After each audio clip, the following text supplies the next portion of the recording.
The one thing Nicky always does is face up. It is. I mean, you've got a tear. It's genuinely heartbreaking. It is. To do it twice is, you couldn't believe it, really. I mean, he is genuinely the best jumper you'll ever see, but he's in that vocabulary. There is just this one. You'd have called it 1% chance of doing what he's done, but he's done it twice, which does worry you. Of course it does. But how can you iron it out? We'd done everything. As Nick said there, he'd been fantastic the whole way. He was being short. He did a couple of hurdles that I could see, and I haven't seen it properly at all. You can't. Where he went in short, where, I'd have said a year ago, he'd have gone, wah, yahoo, and away we go. He was good, and he was shortening up, and that's what we'd be trying to get him to do. When you're 3 out and racing like that, then, you can't afford to do that. You've got to go. And Nick said he bet it great, but he just came up too soon. You probably saw it better than I did. Well, they had kind of ganged up on you on the home bend, and you were tucked in, and obviously Nico was having to pull back to get his run. Is that what you describe as a little bit? It was a little bit of a mess. Yeah, but he said he was full of running. I mean, he was upset. He actually said, he's actually worse than me. Well, I've got Lossy Mouth now where I want her. He was happy with her in front rather than behind. Okay, that's fair enough. But he said everything was fine at the time. Nicky, I mean, you can delve into this for the kind of stuff for the rest of your life, but he had looked a really happy horse running free in the past. What made you so sure that he had to be held up rather than going from the front? Because when he was in the Supreme and the Champion Hurdle and his victories there, his most impressive victories, he ran free. And his least impressive one was actually here over 2.5. And I think where we made all. And he really didn't really get home that day.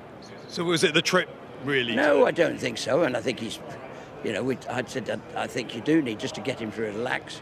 If you bowl along, and I think I said next time we're going to just let him. We've got lots of things to think about. I'd love to talk to you for half an hour. Luckily for you, I can't. But just final question: if he's okay, would you still go to Punchestown? We were sort of starting to discuss it. I would have personally said yes. The funny thing, after Cheltenham, Nick said, I said, we'll go to Punchestown, not here. He said, good. Right. Those hurdles will suit him better. Let's stop at yes. Yeah. Well done, Nicky. Go on. Let's do it. Let's get go. Him. Go, boy, go. When Nico de Boinville watches the video back later of this race, what will he be thinking? Look, Nico's a brilliant jockey, and he'll be wishing, Constitution Hill fell, so he'll be wishing he'd done something else. And whether he thinks that he should have went maybe forward a little bit earlier and then he was less dependent on it and he wouldn't have ended up in behind horses, that's what good jockeys do. They try and work out what they should have done differently to make sure that didn't happen.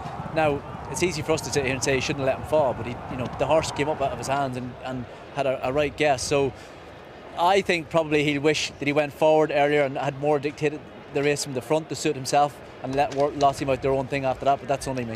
The problem is when the horses that are behind you end up in front of you, you're always thinking, well, actually, they're getting first jump on me. And look, every time the race goes wrong, there's something wrong with you as a rider if you don't go back in and think I should have done something different. And I think Nico will be feeling that at the moment. Like, it's a horrible place to be. AP's been there. I've been there.